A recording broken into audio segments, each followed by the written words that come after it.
இப்போ இருக்கக்கூடிய சூழ்நிலையே இந்த கட்சிக்கு போனீங்கள அது ஒண்ணு கொடுக்க கூடாதுங்கிற மாதிரி யாரு பேருக்கும் நீ அதுல இருக்கிற என்ன எங்கிட்டவா நாங்க வைக்க தரோம். அப்ப எந்த விஷயம் பேசுற நீ? அதான் எங்களுக்கு தெரியல. வீட்டு லிஸ்ட் அப்படிதான் சார் இருக்கு. இப்ப வந்து அந்த கட்சிக்கு மாறிட்டாங்கன்னா அப்ப அவங்களுக்கு வீடு இல்ல.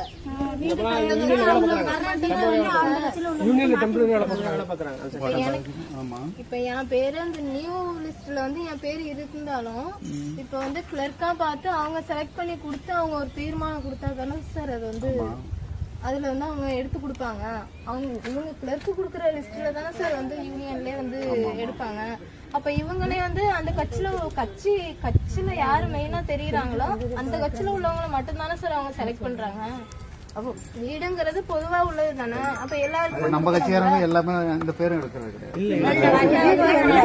இப்போ 35 லிஸ்ட் வந்திருக்கு. 35 பேர் லிஸ்ட் இருக்கு. ஆனா நம்ம ஆளு ஒரு பேர் அவங்க ஒரு ஆளுக்கு 5 பட்டா இருக்கு சார். எனக்கு நானும் இந்த பக்கத்துல உள்ள வந்த வீடு சித்ரா வீடு வந்து போராடி சொன்னாரு. அப்புறம் 2 நாள் கழிச்சு பார்த்தா வீடு இல்ல கேட்டா வீடு இல்ல வர்றப்பதான் நாங்க அவங்க